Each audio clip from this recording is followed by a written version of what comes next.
Welcome to this Monday edition of the World Report with me, Arjun Mahendran. Let's take a look at what's making headlines around the world.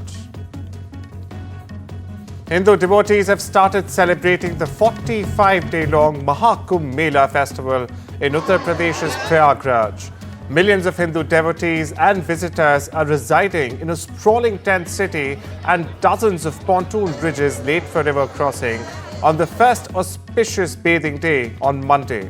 Nearly 400 million people, more than the population of the United States, are expected to participate in the festival between the 13th of January and the 26th of February.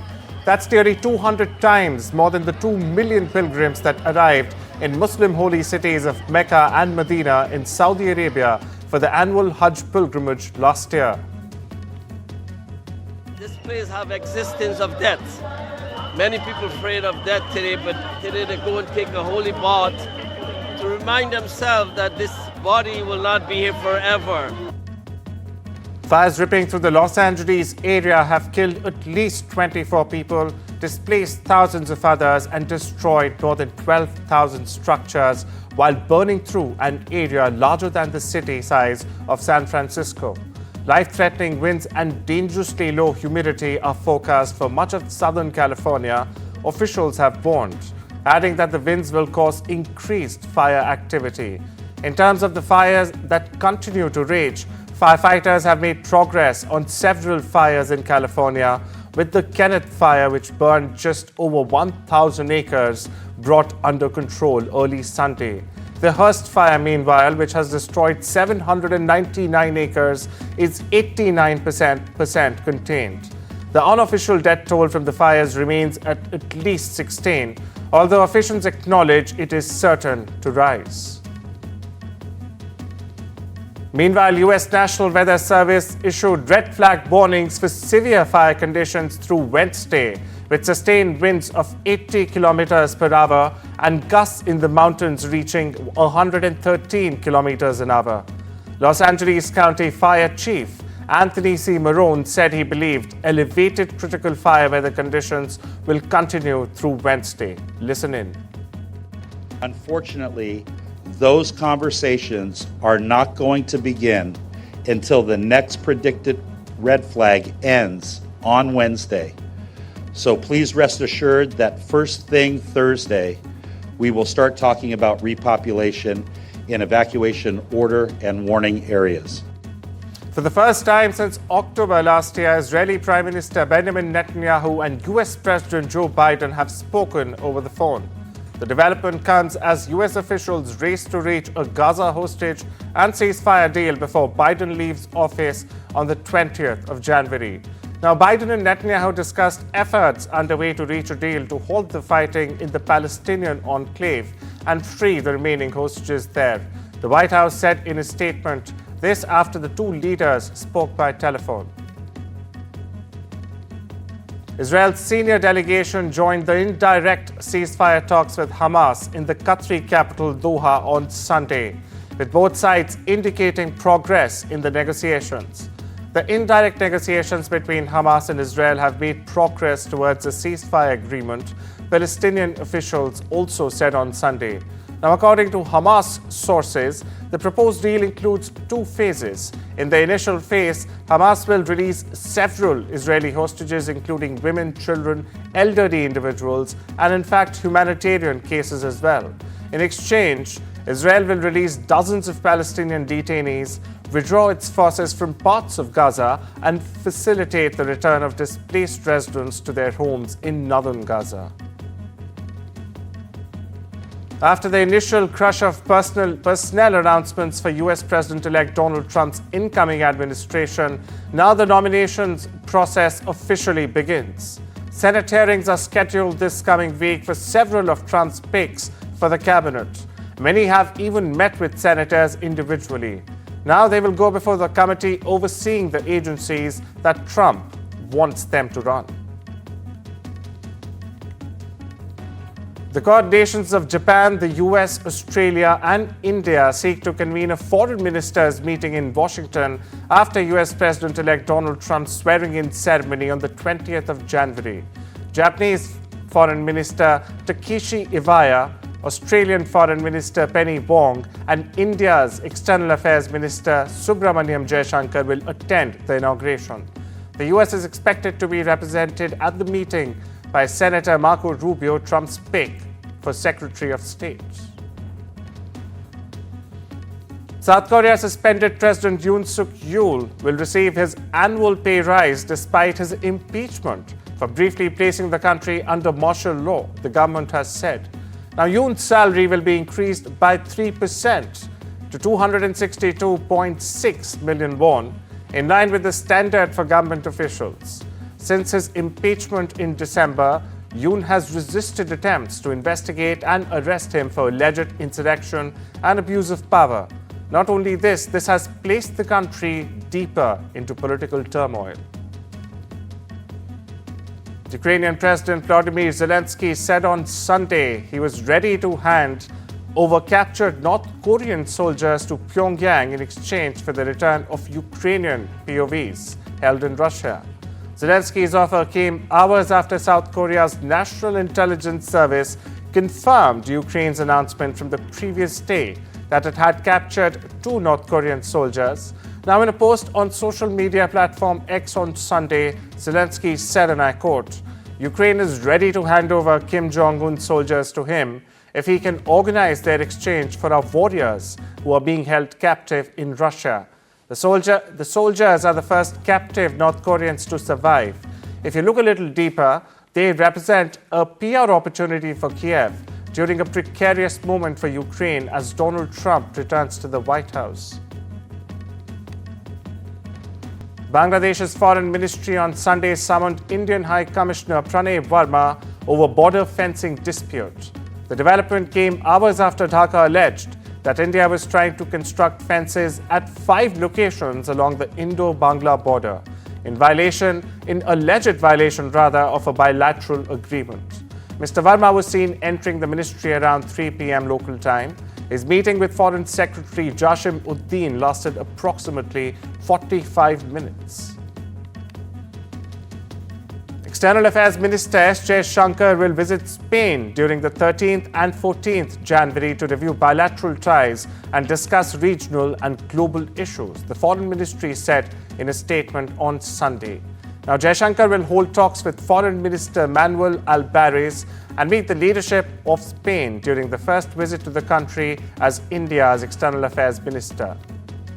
The discussions between the 2 foreign ministers will focus on the entire gamut of bilateral relations and regional and global matters as well. Jaishankar will also address the annual conference of Spanish ambassadors and meet the Indian community there. Chinese health officials are claiming that the rate of infections with the flu-like human metapneumovirus or HMPV in northern China is declining. The news comes amid some international concern over a potential pandemic. Concerns surfaced in recent days over a surge in HMPV infections in northern China after images circulated online of hospitals overrun with mass patients. The World Health Organization, meanwhile, has said it has not received reports of any unusual outbreaks in China or elsewhere. Experts say HMPV is unlike COVID-19 and that it has been around for decades and there is some built-in immunity to it. Most children are infected with the virus by the age of 5 years. However, there are no vaccines or drugs available to treat HMPV. Embattled South Korean President Yoon Suk Yeol will reportedly not attend the first formal hearing of his impeachment trial this week due to concerns about his safety. Yoon's lawyer made the statement ahead of the first hearing by the Constitutional Court Tuesday. Investigators are still trying to arrest Yoon for questioning in a separate case concerning his brief imposition last month of martial law. The Constitution Court previously announced that oral arguments for the trial would begin on Tuesday, with 5 sessions scheduled in total, concluding on the 4th of February.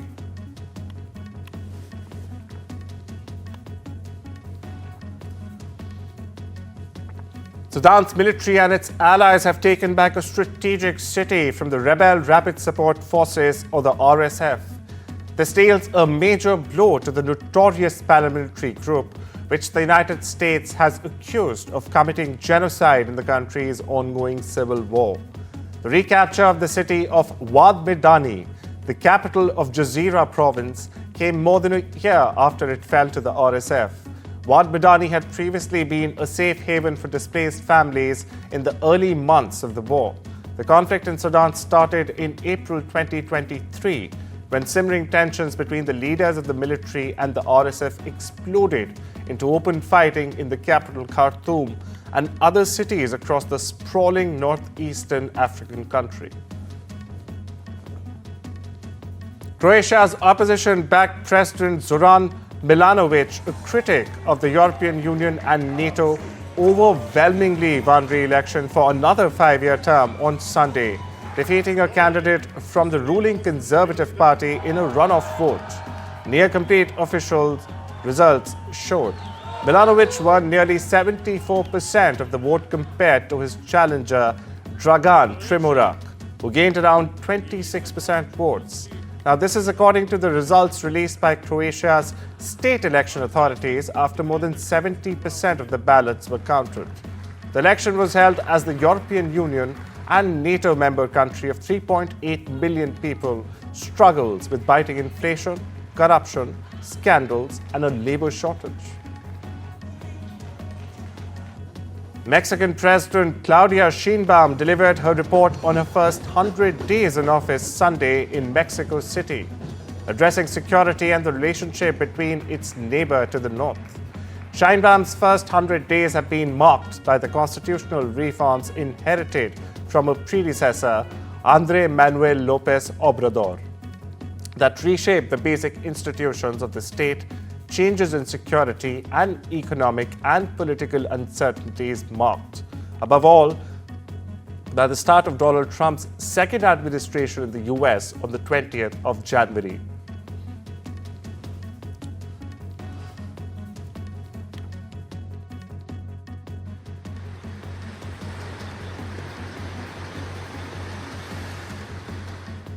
A fire in a restaurant in the northern Czech Republic has killed 6 people and has left 6 others with serious injuries. Firefighters say the blaze broke out before midnight on Saturday at the Yutkota restaurant in the city of Most, northwest of Prague. It took more than 60 firefighters until 1 a.m. to get the fire under control. Firefighters say the cause was likely a gas heater that overturned. The injured were being treated in hospitals in most and nearby cities. An investigation is underway.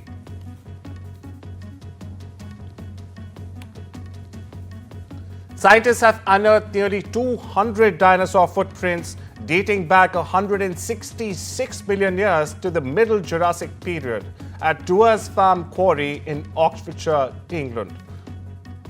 Now, the remarkable find first spied in 2023 when quarry worker Gary Johnson sensed unusual bumps in the ground while extracting limestone for road construction, has been nicknamed, quote-unquote, the Dinosaur Highway, as a nod to the extensive pathways left by these prehistoric creatures. While other Jurassic pathways have been documented globally, the recent highway discovery in Oxfordshire is the largest known dinosaur track site in the UK. Hundreds of Londoners headed down to the underground on Sunday afternoon, stripped down to their underwear and travelled around a bit, trying to look as though nothing unusual was going on. As if this was the official no trousers tube ride, an annual event with no point other than injecting a little levity into the bleak midwinter. No deep meaning, no bigger motive. The only goal was to be silly, if but for one afternoon. The first stunt in vain was held in New York in 2002, the mastermind of local comedian Charlie Todd. Now, the idea took off, and no pants days have been held all over Berlin, Prague, Jerusalem, Warsaw, and even Washington, D.C., among other international cities.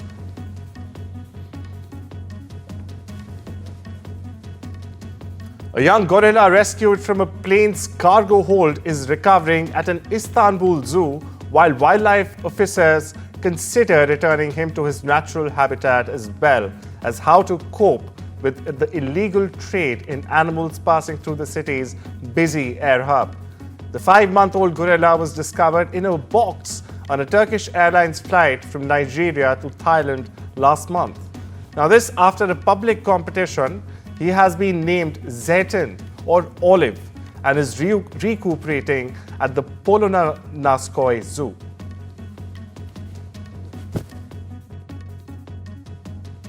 Oil extended gains to hit the highest in more than 4 months as a fresh wave of US sanctions against Russia's energy industry threatened to crimp supplies in an already tightening global market.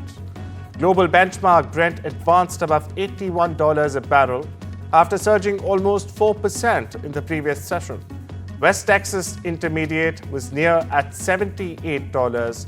The US imposed its most aggressive and ambitious sanctions yet on Russia's oil industry on Friday, targeting 2 large exporters, insurance companies, and more than 150 tankers. Asian shares slipped on Monday while the dollar held near 14-month peaks after an unambiguously strong payrolls report shoved up bond yields and tested lofty equity valuations just as the earnings seasons get underway. The impact of the jobs report on US rate cut prospects also raised the stakes for consumer price figures on Wednesday, where any rise in core greater than its forecast of 0.2 would threaten to close the door on easing altogether.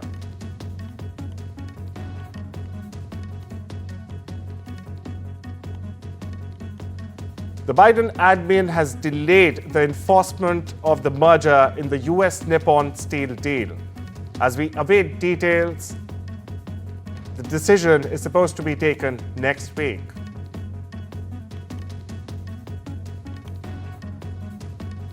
Financiers and lessors who make the global air travel industry tick gather for an annual meeting in Dublin on Monday, buoyed by strong lease rates and relatively stable oil prices, but facing uncertainty over jet shortages and trade tensions. Ireland is home to the worldwide aircraft leading industry, which controls about half of the world's airline fleet and the airline economics. Gathering provides an early chance each year to monitor economic and trade risks around the globe. It's time we slip into a short break. I'll see you on the other side.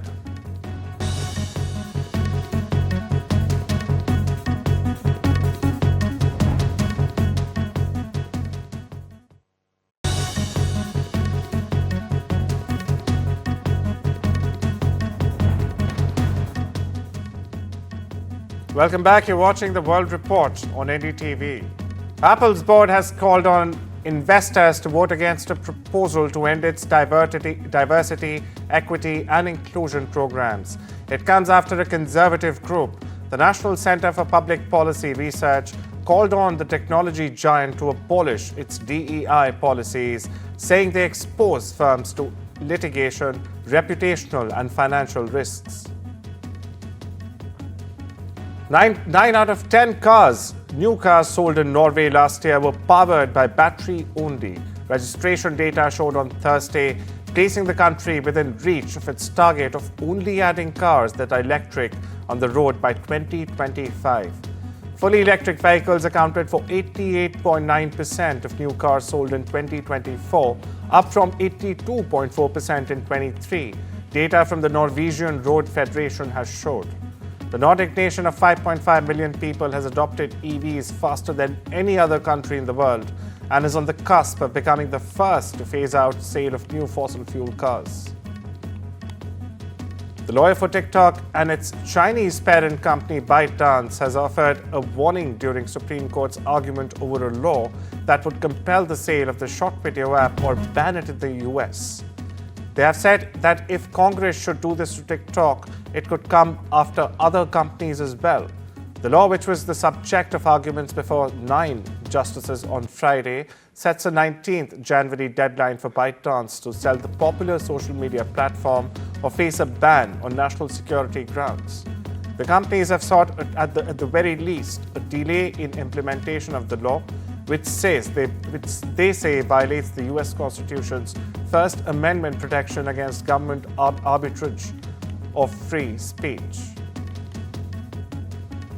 Max Verstappen will have the chance to match a significant F1 achievement in the upcoming 2025 season as he looks to equal Michael Schumacher's record for the most consecutive F1 World Championships heading into 2025. Verstappen is coming off a strong 2024 campaign where he clinched his fourth straight world title.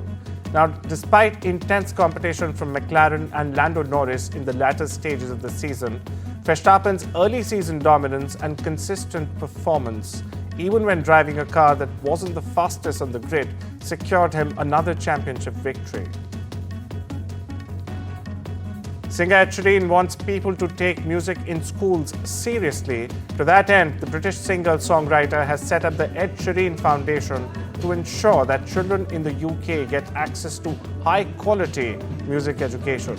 Sheeran started writing songs at a young early age after encouragement from a teacher at the school and wants to help plug the gap left by reduced arts funding.